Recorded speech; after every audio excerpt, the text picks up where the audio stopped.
by Tig Hines. David Copperfield by Charles Dickens. Chapter 26. I fall into captivity. I saw no more of Uriah Heep until the day when Agnes left town. I was at the coach office to take leave of her and see her go, and there was he returning to Canterbury by the same conveyance. It was some small satisfaction to me to observe his spare, short-waisted, high-shouldered, mulberry-coloured greatcoat perched up in company with an umbrella like a small tent on the edge of the back seat on the roof, while Agnes was, of course, inside.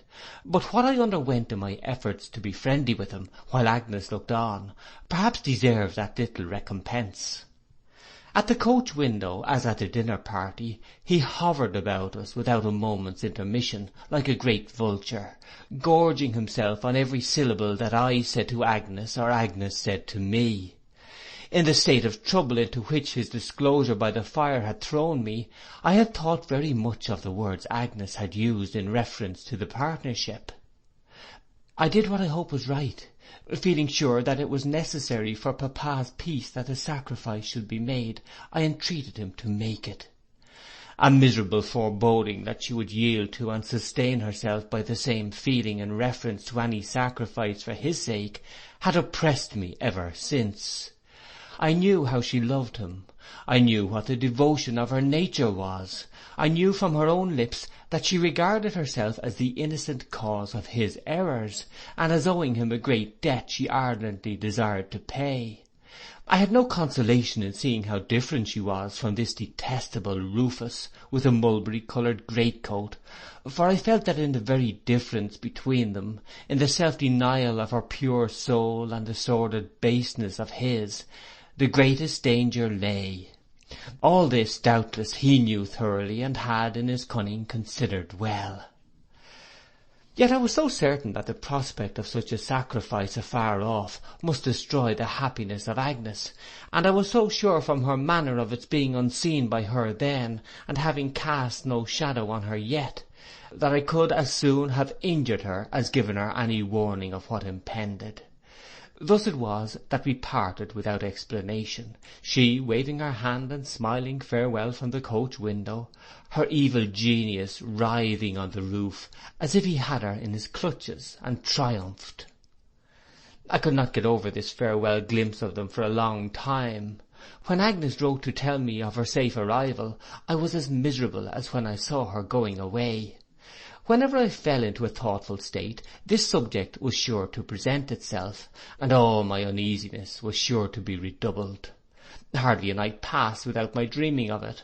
It became a part of my life, and as inseparable from my life as my own head. I had ample leisure to refine upon my uneasiness, for Steerforth was at Oxford as he wrote to me, and when I was not at the Commons I was very much alone. I believe I had at this time some lurking distrust of Steerforth. I wrote to him most affectionately in reply to his, but I think I was glad upon the whole that he could not come to London just then. I suspect the truth to be that the influence of Agnes was upon me, undisturbed by the sight of him, and that it was the more powerful with me, because she had so large a share in my thoughts and interest. In the meantime, days and weeks slipped by. I was articled to Spenlow and Jorkins.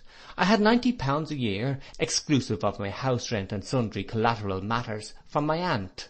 My rooms were engaged for 12 months certain, and though I still found them dreary of an evening, and the evenings long, I could settle down into a state of equable low spirits, and resign myself to coffee, which I seem on looking back to have taken by the gallon at about this period of my existence. At about this time, too, I made 3 discoveries. First, that Mrs. Krupp was a martyr to a curious disorder called the spasms, which was generally accompanied with inflammation of the nose, and required to be constantly treated with peppermint. Secondly, that something peculiar in the temperature of my pantry made the brandy bottles burst. Thirdly, that I was alone in the world, and much given to record that circumstance in fragments of English versification. On the day when I was articled, no festivity took place, beyond my having sandwiches and sherry into the office for the clerks, and going alone to the theatre at night. I went to see The Stranger as a Doctor's Commons sort of play, and was so dreadfully cut up that I hardly knew myself in my own glass when I got home. Mr. Spenlow remarked on this occasion, when we concluded our business, that he should have been happy to have seen me at his house at Norwood to celebrate our becoming connected, but for his domestic arrangements being in some disorder, on account of the expected return of his daughter from finishing her education at Paris. But he intimated that when she came home he should hope to have the pleasure of entertaining me. I knew that he was a widower with one daughter, and expressed my acknowledgments. Mr. Spenlow was as good as his word. In a week or two he referred to this engagement, and said that if I would do him the favour to come down next Saturday, and stay till Monday, he would be extremely happy. Of course I said I would do him the favour, and he was to drive me down in his phaeton, and to bring me back. When the day arrived, my very carpet-bag was an object of veneration to the stipendiary clerks, to whom the house at Norwood was a sacred mystery. One of them informed me that he had heard that Mr. Spenlow ate entirely off plate and china, and another hinted at champagne being constantly on draught, after the usual custom of table beer. The old clerk in the wig, whose name was Mr. Tiffey, had been down on business several times in the course of his career, and had on each occasion penetrated to the breakfast parlour. He described it as an apartment of the most sumptuous nature, and said that he had drunk brown East India sherry there, of a quality so precious as to make a man wink. We had an adjourned case in the consistory that day, about excommunicating a baker who had been objecting in a vestry to a paving rate, and as the evidence was just twice the length of Robinson Crusoe, according to a calculation I made, it was rather late in the day before we finished. However, we got him excommunicated for 6 weeks, and sentenced in no end of costs, and then the baker's proctor and the judge and the advocates on both sides, who were all nearly related, went out of town together, and Mr. Spenlow and I drove away in the phaeton. The phaeton was a very handsome affair. The horses arched their necks and lifted up their legs as if they knew they belonged to Doctors' Commons. There was a good deal of competition in the Commons on all points of display, and it turned out some very choice equipages then, though I always have considered, and always shall consider, that in my time the great article of competition there was starch, which I think was worn among the proctors to as great an extent as it is in the nature of a man to bear. We were very pleasant going down, and Mr. Spenlow gave me some hints in reference to my profession. He said it was the genteelest profession in the world, and must on no account be confounded with the profession of a solicitor, being quite another sort of a thing, infinitely more exclusive, less mechanical, and more profitable. We took things much more easily in the Commons than they could be taken anywhere else, he observed, and that set us, as a privileged class, apart. He said it was impossible to conceal the disagreeable fact that we were chiefly employed by solicitors, but he gave me to understand that they were an inferior race of men, universally looked down upon by all proctors of any pretensions. I asked Mr. Spenlow what he considered the best sort of professional business. He replied that a good case of a disputed will, where there was a neat little estate of 30 or 40,000 pounds, was perhaps the best of all. In such a case, he said, not only were there very pretty pickings in the way of arguments at every stage of the proceedings, and mountains upon mountains of evidence on interrogatory and counter-interrogatory, to say nothing of an appeal lying first to the delegates and then to the lords, but the costs being pretty sure to come out of the estate at last, both sides went at it in a lively and spirited manner, and expense was no consideration. Then he launched into a general eulogium on the Commons. What was to be particularly admired, he said, in the Commons, was its compactness. It was the most conveniently organised place in the world. It was the complete idea of snugness. It lay in a nutshell. For example, you brought a divorce case or a restitution case to the consistory. Very good. You tried it in the consistory. You made a quiet little round game of it among a family group, and you played it out at leisure. Suppose you were not satisfied with the consistory, what did you do then? Why, you went into the Arches. What was the Arches? The same court, in the same room, with the same bar and the same practitioners, but another judge.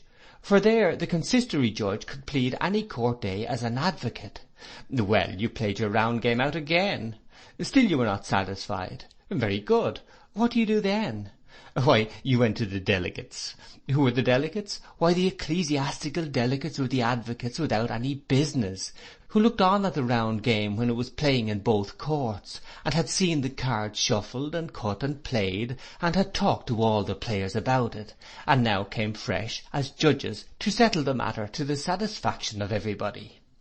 Discontented people might talk of corruption in the Commons, closeness in the Commons, and the necessity of reforming the Commons, said Mr. Spenlow solemnly, in conclusion, but when the price of wheat per bushel had been highest, the Commons had been busiest, and a man might lay his hand upon his heart and say to the whole world, touch the Commons and down comes the country.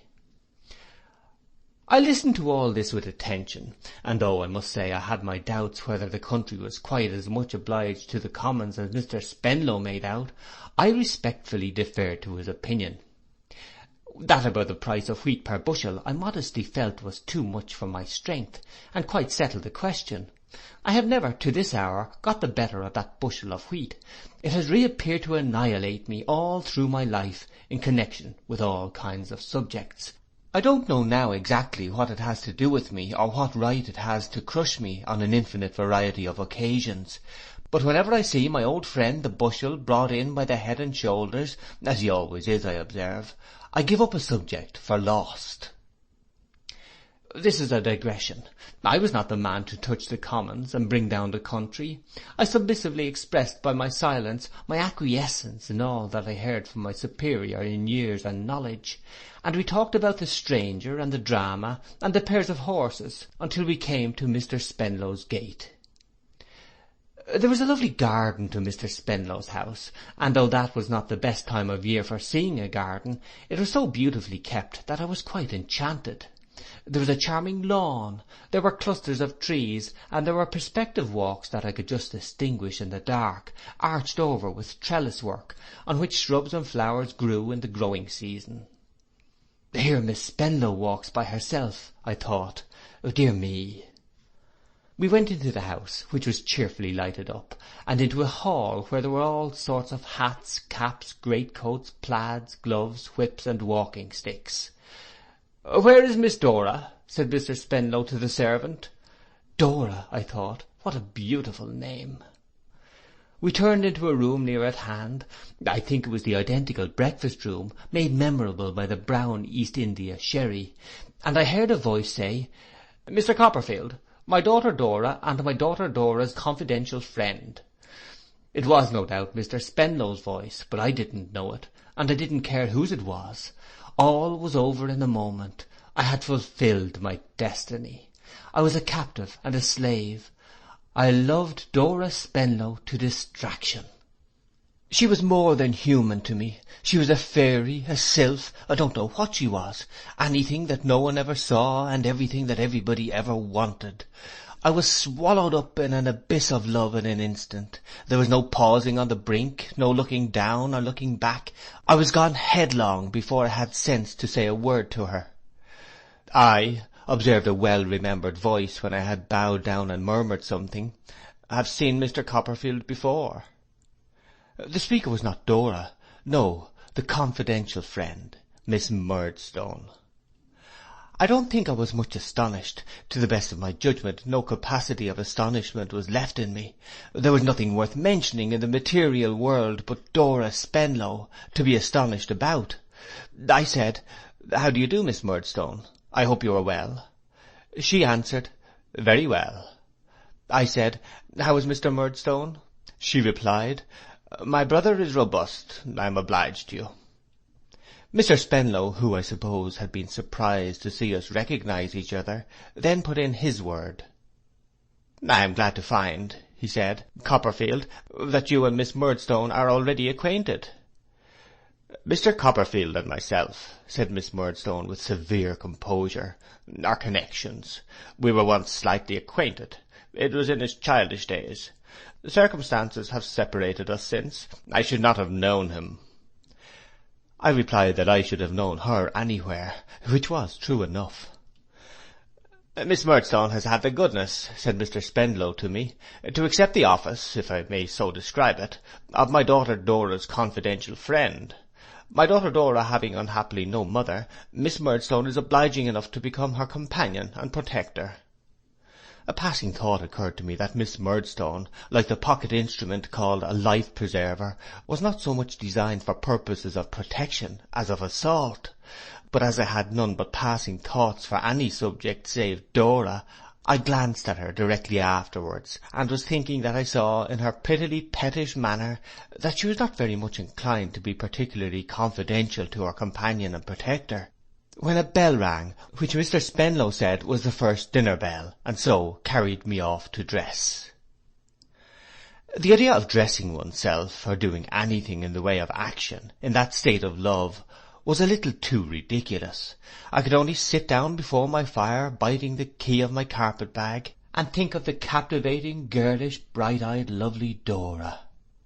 What a form she had! What a face she had! What a graceful, variable, enchanting manner!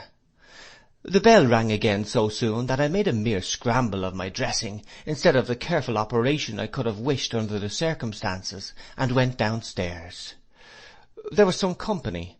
Dora was talking to an old gentleman with a grey head. Grey as he was, and a great-grandfather into the bargain, for he said so, I was madly jealous of him. What a state of mind I was in! I was jealous of everybody. I couldn't bear the idea of anybody knowing Mr. Spenlow better than I did. It was torturing to me to hear them talk of occurrences in which I had had no share.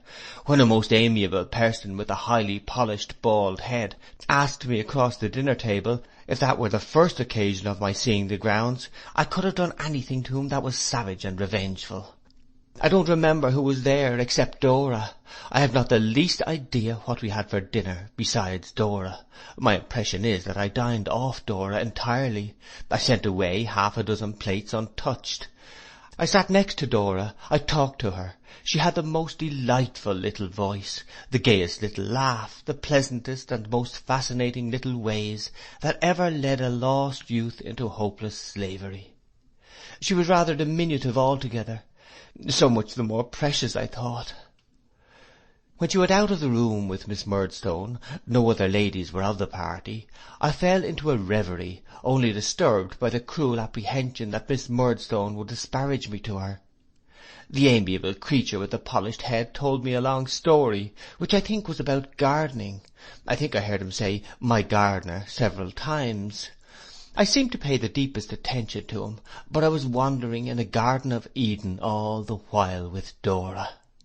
My apprehensions of being disparaged to the object of my engrossing affection were revived when we went into the drawing-room by the grim and distant aspects of Miss Murdstone, but I was relieved of them in an unexpected manner. "David Copperfield," said Miss Murdstone, beckoning me aside into a window. "A word." I confronted Miss Murdstone alone. "David Copperfield," said Miss Murdstone, "I need not enlarge upon family circumstances. They are not a tempting subject." "Far from it, ma'am," I returned.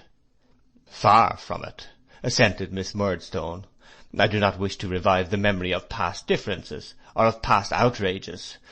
I have received outrages from a person, a female I am sorry to say, for the credit of my sex, who is not to be mentioned without scorn and disgust, and therefore I would rather not mention her."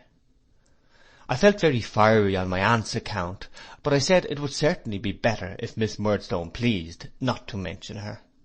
I could not hear her disrespectfully mentioned, I added, without expressing my opinion in a decided tone. Miss Murdstone shut her eyes and disdainfully inclined her head, then, slowly opening her eyes, resumed, "David Copperfield, I shall not attempt to disguise the fact that I formed an unfavourable opinion of you in your childhood. It may have been a mistaken one, or you may have ceased to justify it. That is not in question between us now. I belong to a family remarkable, I believe, for some firmness, and I am not the creature of circumstance or change.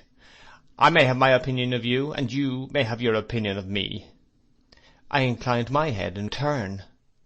"But it is not necessary," said Miss Murdstone, that these opinions should come into collision here, under existing circumstances. It is as well on all accounts that they should not. As the chances of life have brought us together again, and may bring us together on other occasions, I would say, let us meet here as distant acquaintances. Family circumstances are a sufficient reason for our only meeting on that footing, and it is quite unnecessary that either of us should make the other the subject of remark. Do you approve of this? Miss Murdstone, I returned, I think you and Mr. Murdstone used me very cruelly, and treated my mother with great unkindness. I shall always think so as long as I live, but I quite agree in what you propose. Miss Murdstone shut her eyes again and bent her head. Then, just touching the back of my hand with the tips of her cold, stiff fingers, she walked away, arranging the little fetters on her wrist and round her neck, which seemed to be the same set in exactly the same state as when I had seen her last. These reminded me, in reference to Miss Murdstone's nature, of the fetters over a jail door, suggesting on the outside to all beholders what was to be expected within.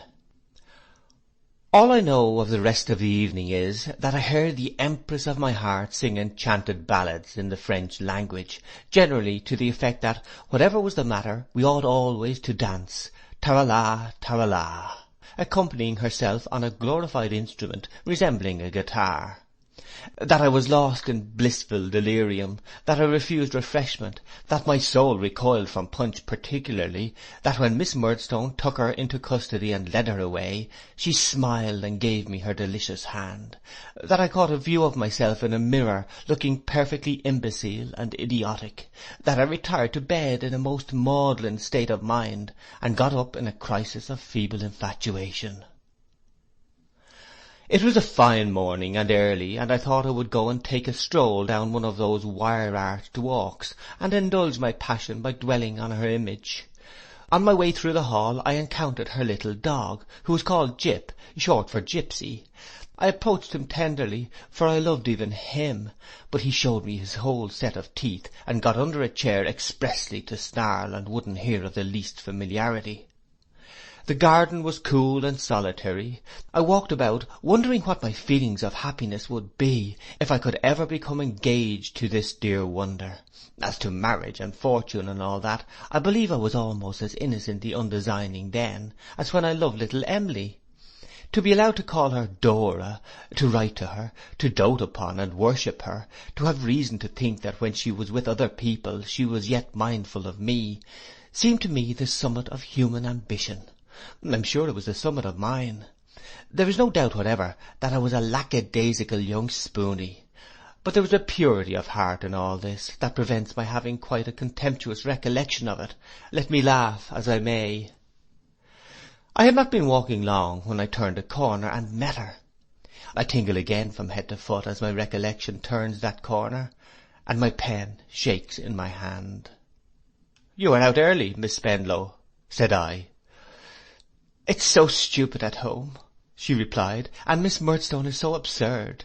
She talks such nonsense about its being necessary for the day to be aired before I came out. Aired!" She laughed here in a most melodious manner. "On a Sunday morning when I don't practise, I must do something. So I told Papa last night I must come out. Besides, it's the brightest time of the whole day. Don't you think so?"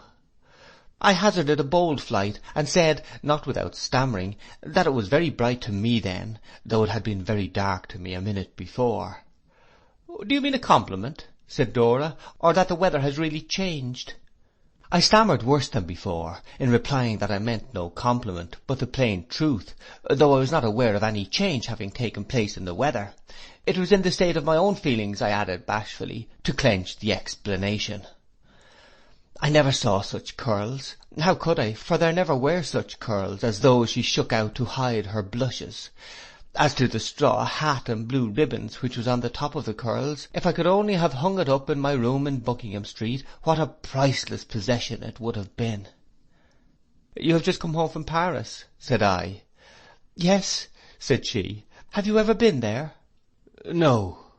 "Oh, I hope you'll go soon. You would like it so much." Traces of deep-seated anguish appeared in my countenance. That she should hope I would go, that she should think it possible I could go, was insupportable. I depreciated Paris, I depreciated France. I said I wouldn't leave England, under existing circumstances, for any earthly consideration. Nothing should induce me. In short, she was shaking the curls again when the little dog came running along the walk to our relief. He was mortally jealous of me, and persisted in barking at me. She took him up in her arms, oh my goodness, and caressed him, but he persisted upon barking still. He wouldn't let me touch him when I tried, and then she beat him.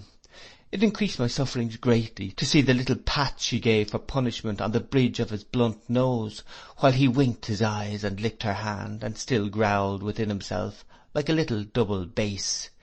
At length he was quiet, well he might be with her dimpled chin upon his head, and we walked away to look at a greenhouse. "You are not very intimate with Miss Murdstone, are you?" said Dora. "My pet." The last two words were to the dog. Oh, if they had only been to me! "No," I replied, "not so at all." "She is a tiresome creature," said Dora, pouting. "I can't think what Papa can have been about, when he chose such a vexatious thing to be my companion. Who wants a protector? I am sure I don't want a protector. Jip can protect me a great deal better than Miss Murdstone. Can't you, Jip, dear?" He only winked lazily when she kissed his ball of a head. "Papa calls her my confidential friend, but I am sure she is no such thing, is she, Jip?" "We are not going to confide in any such cross people, Jip and I. We mean to bestow our confidence where we like, and to find out our own friends, instead of having them found out for us. Don't we, Jip?" Jip made a comfortable noise in answer, a little like a tea kettle when it sings. As for me, every word was a new heap of fetters riveted above the last. It is very hard, because we have not a kind mamma, that we are then to have instead a sulky, gloomy old thing like Miss Murdstone, always following us about, isn't it, Jip? Never mind, Jip, we won't be confidential, and we'll make ourselves as happy as we can in spite of her, and we'll tease her and not please her, won't we, Jip? If it had lasted longer, I think I must have gone down on my knees on the gravel, with the probability before me of grazing them, and of being presently ejected from the premises besides. But by good fortune the greenhouse was not far off, and these words brought us to it. It contained quite a show of beautiful geraniums. We loitered long in front of them, and Dora often stopped to admire this one or that one, and I stopped to admire the same one, and Dora, laughing, held the dog up childishly to smell the flowers, and if we were not all three in fairyland, certainly I was. The scent of a geranium leaf to this day strikes me with a half-comical, half-serious wonder as to what change was come over me in a moment, and then I see a straw hat and blue ribbons and a quantity of curls, and a little black dog being held up, in two slender arms, against a bank of blossoms and bright leaves. Miss Murdstone had been looking for us. She found us here, and presented her uncongenial cheek, the little wrinkles in it filled with hair powder, to Dora to be kissed. Then she took Dora's arm in hers, and marched us back to breakfast, as if it were a soldier's funeral. How many cups of tea I drank, because Dora made it, I don't know, but I perfectly remember that I sat swilling tea until my whole nervous system, if I had had any in those days, must have gone by the board. By and by we went to church. Miss Murdstone was between Dora and me in the pew, but I heard her sing, and the congregation vanished. A sermon was delivered, about Dora, of course, and I am afraid this is all I know of the service. We had a quiet day, no company, a walk, a family dinner of 4, and an evening of looking over books and pictures, Miss Murdstone with a homily before her, and her eye upon us, keeping guard vigilantly. Ah, little did Mr. Spenlow imagine, when he sat opposite to me after dinner that day, with his pocket-handkerchief over his head, how fervently I was embracing him in my fancy as his son-in-law. Little did he think, when I took leave of him that night, that he had just given his full consent to my being engaged to Dora, and that I was invoking blessings on his head. We departed early in the morning, for we had a salvage case coming on in the Admiralty Court, requiring a rather accurate knowledge of the whole science of navigation, in which, as we couldn't be expected to know much about these matters in Commons, the judge had entreated 2 old Trinity masters, for charity's sake, to come and help him out. Dora was at the breakfast table to make the tea again, however, and I had the melancholy pleasure of taking off my hat to her in the phaeton as she stood on the doorstep with Jip in her arms. What the Admiralty was to me that day, what nonsense I made of our case in my mind as I listened to it, how I saw Dora engraved upon the blade of the silver oar which they laid upon the table as the emblem of that high jurisdiction, and how I felt when Mr. Spenlow went home without me. I had an insane hope that he might take me back again, as if I were a mariner myself, and the ship to which I belonged had sailed away and left me on a desert island I shall make no fruitless efforts to describe. If that sleepy old court could rouse itself and present in any visible form the daydreams I have had in it about Dora, it would reveal my truth. I don't mean the dreams that I dreamed on that day alone, but day after day, from week to week and term to term. I went there, not to attend what was going on, but to think about Dora. If ever I bestowed a thought upon the cases as they dragged their slow length before me, it was only to wonder, in the matrimonial cases, remembering Dora, how it was that married people could ever be otherwise than happy, and in the prerogative cases, to consider, if the money in question had been left to me, what were the foremost steps I should immediately have taken in regard to Dora. Within the first week of my passion, I bought 4 sumptuous waistcoats, not for myself, I had no pride in them, for Dora, and took to wearing straw-coloured kid gloves in the streets, and laid the foundations of all the corns I have ever had. If the boots I wore at that period could only be produced and compared with the natural size of my feet, they would show what the state of my heart was in a most affecting manner.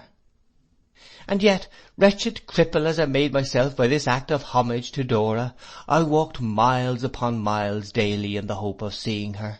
Not only was I soon as well known on the Norwood road as the postman on that beat, but I pervaded London likewise. I walked about the streets where the best shops for ladies were. I haunted the bazaar like an unquiet spirit. I fagged through the park again and again, long after I was quite knocked up. Sometimes, at long intervals, on rare occasions, I saw her. Perhaps I saw her glove waved in a carriage window. Perhaps I met her, walked with her and Miss Murdstone a little way, and spoke to her. In the latter case I was always very miserable afterwards, to think that I had said nothing to the purpose, or that she had no idea of the extent of my devotion, or that she cared nothing about me. I was always looking out, as may be supposed, for another invitation to Mr. Spenlow's house. I was always being disappointed, for I got none. Mrs. Crupp must have been a woman of penetration, for when this attachment was but a few weeks old, and I had not had the courage to write more explicitly even to Agnes than that I had been to Mr. Spenlow's house, whose family, I added, consisted of 1 daughter, I say Mrs. Crupp must have been a woman of penetration, for even in that early stage she found it out. She came up to me one evening, when I was very low, to ask, she being then afflicted with the disorder I have mentioned, if I could oblige her with a little tincture of cardamoms mixed with rhubarb, and flavoured with 7 drops of the essence of cloves, which was the very best remedy for her complaint, or, if I had not such a thing by me, with a little brandy, which was the next best. It was not, as she remarked, so palatable to her, but it was the next best. As I had never even heard of the first remedy, and always had the second in the closet, I gave Mrs. Crupp a glass of the second, which, that I might have no suspicion of its being devoted to any improper use, she began to take in my presence. "Cheer up, sir," said Mrs. Crupp. "I can't bear to see you so, sir. I'm a mother myself." I did not quite perceive the application of this fact to myself, but I smiled on Mrs. Crupp as benignly as was in my power. "Come, sir," said Mrs. Crupp, "excuse me. I know what it is, sir. There's a lady in the case." "Mrs. Crupp," I returned, reddening. "Oh, bless you, keep a good heart, sir," said Mrs. Crupp, nodding encouragement. "Never say die, sir. If she don't smile upon you, there's a many as will. You are a young gentleman to be smiled on, Mr. Copperfield, and you must learn your values, sir. Mrs. Crupp always called me Mr. Copperfield, firstly, no doubt, because it was not my name, and secondly, I am inclined to think, in some indistinct association with a washing day. What makes you suppose there is any young lady in the case, Mrs. Crupp? Said I.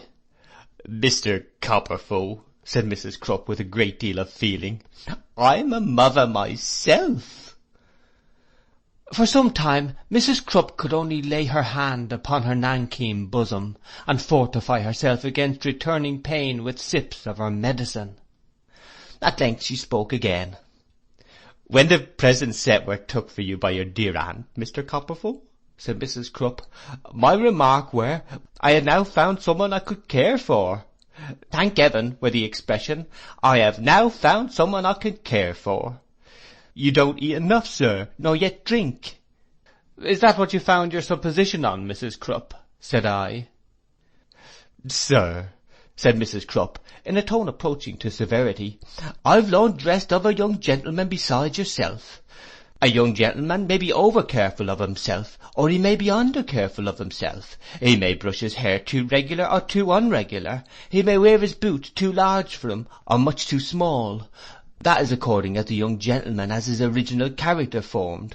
But let him go to which extreme as he may, sir, there's a young lady in both of them. Mrs. Crupp shook her head in such a determined manner that I had not an inch of vantage ground left. It was but the young gentleman which died here before yourself, said Mrs. Crupp, that fell in love with a barmaid, and had his waistcoats took in directly, though much swelled by drinking. Mrs. Crupp, said I must beg you not to connect the young lady in my case with a barmaid, or anything of that sort, if you please. Mr. Copperfield, said Mrs. Crupp, I am a mother myself, and not likely. I ask your pardon, sir, if I intrude. I should never wish to intrude where I were not welcome. But you are a young gentleman, Mr. Copperfield, and my advice to you is, to cheer up, sir, to keep a good heart, and to know your own value. If you was to take to something, sir, said Mrs. Crupp, if you was to take to skittles now, which is healthy, you might find it divert your mind and do you good. With these words, Mrs. Crupp, affecting to be very careful of the brandy, which was all gone, thanked me with a majestic curtsy and retired. As her figure disappeared into the gloom of the entry, this counsel certainly presented itself to my mind in the light of a slight liberty on Mrs. Crupp's part, but at the same time I was content to receive it in another point of view as a word to the wise, and a warning in future to keep my secret better. End of chapter 26.